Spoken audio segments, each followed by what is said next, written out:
नमस्कार। आज हम एक बहुत ही गहरे विषय पे बात करने वाले हैं।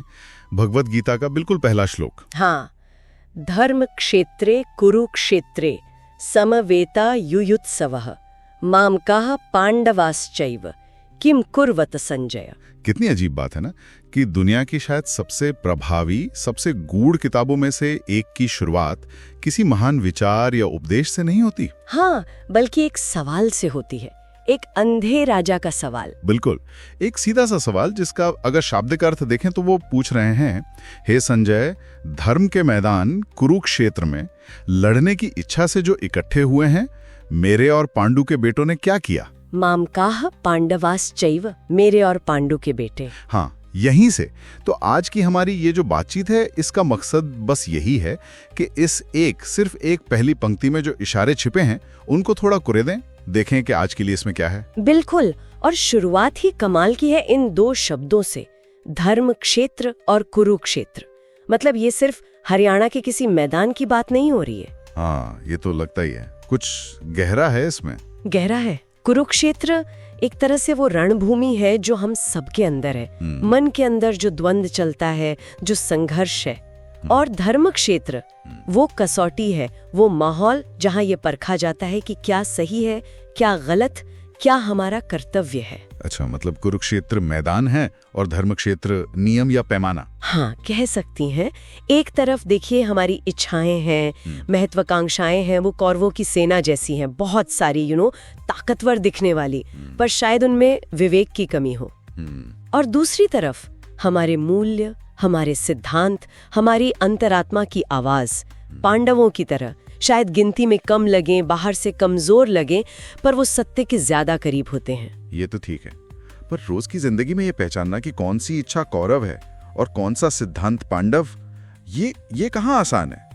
मतलब बहुत घालमेल रहता है ना। बिल्कुल, और यही तो असली चुनौती है। और इस चुनौती का, या कहें कि इस घालमेल का, इस अंधेपन का सबसे बड़ा प्रतीक तो खुद वो है जो ये सवाल पूछ रहे हैं, राजा धृतराष्ट्र। हाँ, उनका अंधापन वो सिर्फ शारीरिक नहीं था। नहीं, बिल्कुल नहीं, वो नैतिक अंधापन था। उनका सवाल देखिए ना, कितना रिवीलिंग है। वो ये नहीं पूछते कि धर्म क्षेत्र में धर्म की क्या स्थिति है या न्याय का क्या हुआ। वो पूछते हैं, मेरे बेटों ने और पांडु के बेटों ने क्या किया। एग्जैक्टली। मामकाः पांडवाश्चैव, ये जो मामका है, ये मेरापन, यहीं से तो सारी कहानी शुरू होती है।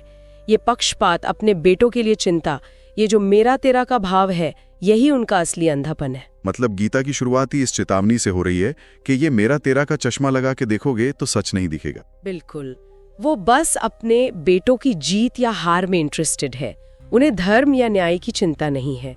तो पाठक को या सुनने वाले को पहले श्लोक में ही पता चल जाता है कि असली लड़ाई सिर्फ मैदान में नहीं है, वो देखने वाले के नजरिए में भी है। और ये मामका, ये मेरा वाला भाव तो, अरे ये तो आज भी हर जगह है ना। अपने बच्चे, अपनी टीम, अपनी पार्टी, अपना देश, अपना धर्म, हर स्तर पर। हाँ, मतलब हम सब कहीं ना कहीं छोटे छोटे धृतराष्ट्र बने घूम रहे हैं। एग्जैक्ट। ऑफिस की पॉलिटिक्स को ले लीजिए या सोशल मीडिया पे देख लीजिए, अपनी बात ही सही है, बाकी सब गलत। सही बात है। व्हाट्सएप पर कोई खबर आई, अपने मतलब की लगी तो फॉरवर्ड कर दी, बिना सोचे कि सच है या झूठ। ये सब उसी अंधेपन के, उसी पक्षपात के छोटे छोटे रूप हैं, अनजाने में ही सही।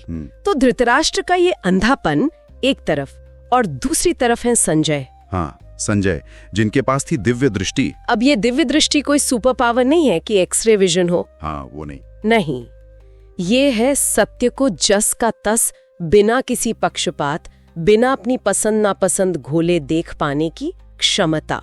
वो युद्ध के मैदान में नहीं है, दूर बैठे हैं, फिर भी सब देख रहे हैं, समझ रहे हैं, बिल्कुल निष्पक्ष होकर। आज के जमाने से तुलना करें तो हमारे पास जानकारी तो बहुत है, गूगल है, सोशल मीडिया है, खबरें हैं, दुनिया भर की दृष्टि है। बाहरी दृष्टि तो बहुत है, पर क्या वो संजय वाली आंतरिक स्पष्टता है, वो इम्पार्शियलिटी?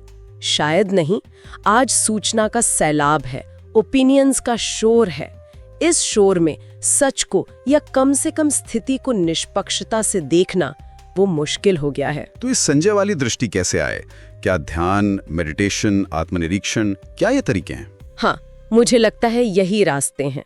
अपने अंदर के शोर को शांत करना, अपने बायसेस को पहचानना, चीजों को बिना जजमेंट के देखने की कोशिश करना।